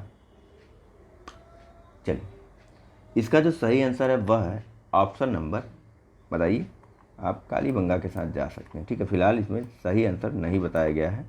आइए एक्सप्लेनेशन से समझिए तो आपको पता चलेगा। देखिए, लोथल से सर्वाधिक 3 युगल समाधिकरण के साक्ष्य मिले हमको, तो कालीबंगा से भी हमको 1 युगल समाधिकरण का साक्ष्य मिला है, राखीगढ़ी से भी हमको कपल समाधिकरण देखने को मिला है। तो यदि संख्या के आधार पर माने तो जो सही विकल्प होगा वह सी होगा, लेकिन यदि प्रमाण के आधार पर माना जाए तो सही उत्तर जो होगा वह सी और डी दोनों हो सकता है। तो फिलहाल आप लोग कालीबंगा के साथ जाइएगा। ठीक है, चलिए बात करते हैं अगले प्रश्न की, जहाँ पूछा जा रहा है कि हड़प्पन स्थल सनौली के अभी हाल में उत्खनन से प्राप्त उत्खननों से प्राप्त हुए हैं। ए मानव समाधान, बी पशुओं के समाधान, सी आवासीय भवन या फिर डी रक्षा दीवार। देखिए, उत्तर प्रदेश के बागपत जिले में स्थित सनौली क्षेत्र का अभी हाल ही में उत्खनन किया गया। अभी हाल ही का मतलब 2004 का यह प्रश्न है। ठीक है, तो वहाँ के उत्खनन से हमको जो है मानवों के कब्र प्राप्त हुए या फिर मानव समाधान के प्रमाण प्राप्त हुए। लगभग 125 मानव समाधान प्राप्त हुए। ठीक है, आइए एक्सप्लेनेशन से देखते हैं। देखिए, उत्तर प्रदेश के बागपत जिले में बारौत तहसील के सनौली नामक एक हड़प्पन स्थल से हमको क्रमबद्ध रूप से 125 मानव समाधान प्राप्त हुए हैं, जिनकी दिशा उत्तर से दक्षिण की तरफ, उत्तर की तरफ सर और दक्षिण की तरफ उनके पैर थे। ठीक है, इन समाधानों के साथ दैनिक उपयोग की वस्तुएं भी मिली हैं, जिनमें गहने प्रमुख रूप से हैं। ठीक है, और इनके साथ साथ कुछ जानवरों की भी हड्डियां हमको प्राप्त हुई हैं। ठीक है, नेक्स्ट, वस्त्रों के दैमाबाद इनाम गांव जैसे हड़प्पाई स्थलों से किस प्रकार समाधान विधियां की जाती थी, किस दिशा में, उत्तर दक्षिण पूर्व पश्चिम, बताइए जरा। तो चलिए आप लोगों के लिए प्रश्न है। सॉरी, पॉज करने जा रहा था लेकिन नहीं कर पाया, सॉरी इसके लिए। फिलहाल यहाँ बताइए कि वस्त्रों के लिए कपास की खेती का आरंभ सबसे पहले किया गया, ए मिस्र में, बी मेसोपोटामिया में, सी मध्य अमेरिका में, या फिर डी भारत में। चलिए, इसका जो सही आंसर है वह है ऑप्शन नंबर डी। ठीक है, इसी कारण कपास को सिंडन भी कहा जाता है। ठीक है, सबसे पहले सिंधु घाटी सभ्यता में कपास की खेती प्रारंभ की गई थी। ठीक है, देखिए, वस्त्रों के लिए कपास का उत्पादन सर्वप्रथम भारत में किया गया था। 1922 में राखलदास बनर्जी के नेतृत्व में सिंधु नदी के किनारे स्थित मोहनजोदड़ो से प्राप्त उत्खनन में हमको कपास के सूत मिले थे। ठीक है, कहाँ से, तो मोहनजोदड़ो से। चलते हैं अगले प्रश्न की तरफ, जहाँ पूछा जा रहा है कि सिंधु घाटी सभ्यता के संदर्भ में निम्नलिखित कथनों पर विचार कीजिए। पहला, यह प्रमुखतः लौकिक सभ्यता थी तथा उसमें धार्मिक तत्व यद्यपि उपस्थित था, वर्चस्वशाली नहीं था। दूसरा, उस काल में भारत में कपास से वस्त्र बनाए जाते थे। आपको बताना है कि उपर्युक्त में से कौन सा कथन सही है। ऑप्शन है ए केवल एक, बी केवल दो, सी एक और दो दोनों, और डी न तो एक और न ही दो। चलिए, इसका जो सही आंसर है वह है option number A, option number C, दो के दोनों ही कथन सही हैं। देखिए, लौकिक सभ्यता कहने का मतलब यह है कि ये लोग सामान्यतः जो पूजा पाठ करते थे उसमें पुत्र प्राप्ति की कामना करते थे, और आप कह दीजिए अधिक अन्न उपजाने की बात करते थे, या फिर आप कह दीजिए कि घर आदि के चीज़ की डिमांड करते थे। रोग हो गया तो उसको दूर हो जाने के लिए पूजा पाठ करते थे। मतलब इस प्रकार से मोक्ष प्राप्ति या आत्मिक सुख या फिर जो है मानसिक सुख के लिए इनके द्वारा पूजा पाठ नहीं की जाती थी। ठीक है, तो इस कारण जो सिंधु घाटी सभ्यता थी वह लौकिक सभ्यता थी, और धार्मिक तत्व यद्यपि उपस्थित था लेकिन वर्चस्वशाली नहीं था। ठीक है, और कपास के बारे में अभी ऊपर हमने डिस्कस किया कि मोहनजोदड़ो से हमको कपास के सूत भी प्राप्त हुए। ठीक है, और कपास की खेती सर्वप्रथम भारत में हुई थी। इसी कारण जो है अरब लोगों के द्वारा कपास को जो है सिंडन कहा जाता था। ठीक है, चलिए बात करते हैं अगले प्रश्न के बारे में। देखिए, आइए एक्सप्लेनेशन थोड़ा पढ़ लेते हैं। देखिए, सिंधु घाटी सभ्यता के संदर्भ में सामान्यतः माना जाता है कि यह प्रधानतया लौकिक सभ्यता थी। इसमें यद्यपि धार्मिक तत्व उपस्थित था किंतु वर्चस्वशाली नहीं था। सिंधु सभ्यता के अनेक स्थलों से हमको कपास के रेशों से निर्मित वस्त्रों के साक्ष्य मिले हैं, जिससे स्पष्ट होता है कि वहाँ के लोग इसका निर्माण करते थे। तो एक्सप्लेनेशन उतना खास नहीं था जितना खास आपको बताया गया। पूछा जा रहा है कि निम्नलिखित में से कौन सा लक्षण सिंधु सभ्यता के लोगों का सही चित्रण करता है। पहला, उनके विशाल महल और मंदिर होते थे। दूसरा, वे देवियों और देवताओं दोनों की पूजा करते थे। तीसरा, वे युद्ध में घोड़ों द्वारा खींचे गए रथों का प्रयोग करते थे। नीचे कूट का प्रयोग करते हुए आपको सही उत्तर देना है। ऑप्शन है ए केवल एक और दो, बी केवल दो, सी एक और दो और तीन, और डी उपयुक्त में से कोई भी सही नहीं है। बताइए जरा। तो देखिए, ट्रिकी क्वेश्चन है, आईएएस का प्रश्न है, तो जाहिर सी बात है थोड़ा सा ये खेल खेलते हैं। फिलहाल इसका जो सही आंसर है वह है ऑप्शन नंबर बी, मातृदेवियों की मूर्तियां हमको प्राप्त हुई हैं, और साथ ही साथ हमको वहाँ से पशुपति नामक एक योगी की भी मूर्तियां देखने को मिलती हैं। ठीक है, तो देवी और देवताओं दोनों की पूजा जो है सिंधु घाटी सभ्यता के लोगों द्वारा की जाती थी। कहीं पर भी और कभी भी हमको सिंधु घाटी सभ्यता में मंदिरों के अवशेष या साक्ष्य देखने को नहीं मिले हैं। ठीक है, और घोड़ों का इनको ज्ञान था ही नहीं। ठीक है, तो रथ का तो सवाल उठता ही नहीं। ठीक है, तो युद्ध जो है ये लोग शांतिप्रिय लोग थे। ठीक है, घोड़े के चित्र उत्र आदि का अभाव देखने को मिलता है। हालांकि कुछ जगहों पर घोड़े की अस्थियां जरूर देखने को मिली थी, जैसे लोथल, सुरकोटड़ा, कालीबंगा, लेकिन यह बस अस्थियां थी। ठीक है, घोड़ों का उपयोग इनके द्वारा किए जाने का कभी भी कहीं तक अभी भी कहीं से हमको प्रमाण नहीं मिला है। ठीक है, चलिए बात करते हैं अगले प्रश्न की, या फिर इसका एक्सप्लेनेशन थोड़ा सा देख लीजिए, समझने में और आसानी होगी। देखिए, वर्तमान तक सिंधु घाटी सभ्यता के स्थलों की खुदाई में किसी मंदिर अथवा पूजा स्थल के साक्ष्य प्राप्त नहीं हुए हैं। अतः इस सभ्यता के धार्मिक जीवन का एकमात्र स्रोत यहाँ से पाई गई मिट्टी और पत्थर की मूर्तियाँ एवं मुहरे हैं। इनसे हमको ज्ञात होता है कि यहाँ मातृदेवी, पशुपति शिव, लिंग और योनि की पूजा की जाती होगी और साथ ही साथ पीपल, नीम और आदि पेड़ों एवं नाग आदि जीव जंतुओं की भी उपासना सिंधु घाटी सभ्यता में प्रचलित थी। पशुओं में हमको हाथी, बाघ, भैंसा, गैंडा और घड़ियाल के चित्र मिले हैं, लेकिन घोड़े के चित्रों का अभाव देखने को मिलता है। हालांकि जो घोड़े की अस्थियां थी वह लोथल, सुरकोटड़ा और कालीबंगा इत्यादि स्थलों से प्राप्त हुई थी। फिर भी घोड़े का उपयोग युद्ध के रथ को खींचने के लिए किया जाता होगा, ऐसे साक्ष्यों का अभी तक अभाव है। ठीक है, ये लोग शांतिप्रिय लोग थे और व्यापारी लोग थे, इनका मुख्य मकसद था व्यापार। तो इस कारण जो है यहाँ से हमको हथियारों आदि के भी अभाव देखने को मिलते हैं। अगला प्रश्न है जहाँ पूछा जा रहा है कि निम्न स्थानों पर किस एक स्थान पर सिंधु घाटी सभ्यता से संबंध विख्यात वृषभ मुद्रा प्राप्त हुई थी। ए हड़प्पा, बी चहुंदड़ो, सी लोथल या फिर डी मोहनजोदड़ो। चलिए देखिए, मोहनजोदड़ो से हमको योगी का चित्र अंकित मुहर प्राप्त हुआ था।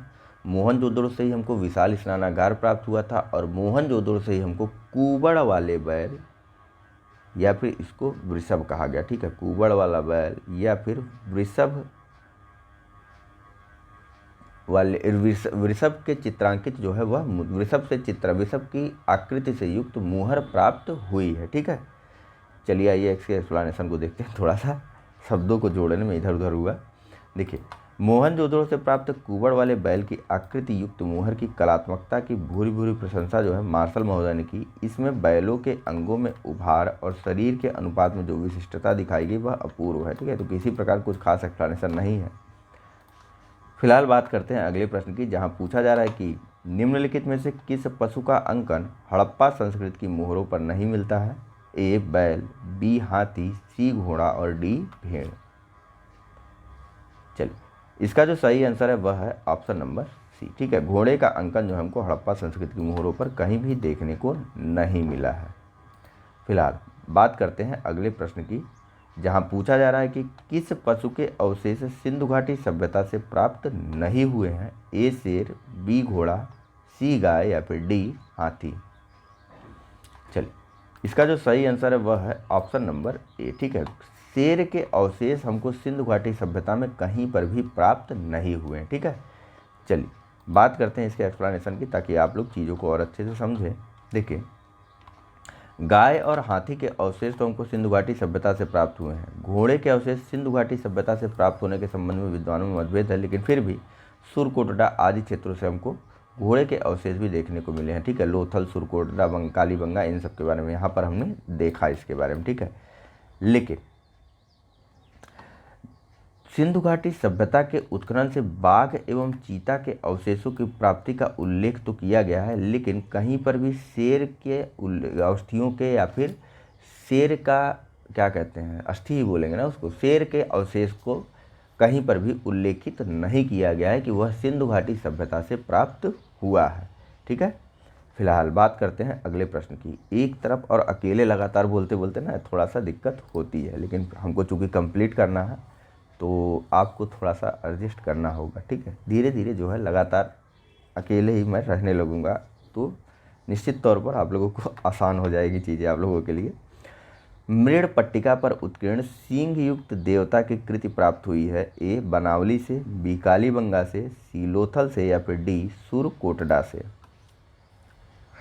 चलिए, इसका जो सही आंसर है वह है ऑप्शन नंबर। ठीक है, कालीबंगा से हमको एक सींग युक्त देवता की कृति या फिर आकृति प्राप्त हुई है। मृड़ पट्टिका कुछ ऐसा नहीं है। ठीक है, मुहरे ही हैं। देखिए एक्सप्लेनेशन देखिए कि कालीबंगा से एक मृड़ पट्टिका पर एक और दोहरे सींग वाले देवता का अंकन है।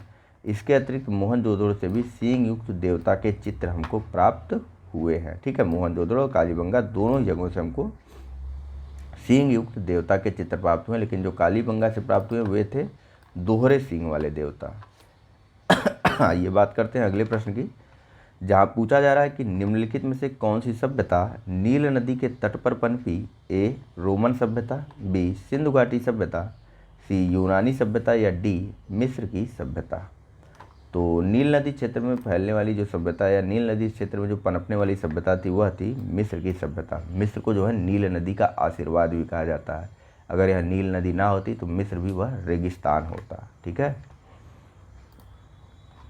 चलिए बात करते हैं अगले प्रश्न के बारे में, जहाँ पूछा जा रहा है कि निम्नलिखित सभ्यताओं का उत्तर से दक्षिण का सही क्रम कौन सा है। ए माया, एजेटेक, मुइंस्का, इंका, बी माया, मुइंस्का, इंका, एजेटेक, सी एजेटेक, मुइंस्का, माया, इंका या फिर डी एजेटेक, माया, मुइंस्का और इंका। यह सभी जो है दक्षिण मेसो अमेरिका नहीं, यह सभी जो है अमेरिकाई सभ्यताएं हैं। आपको इनके बारे में बताना है, इनका क्रम लगाना है उत्तर से दक्षिण की तरफ।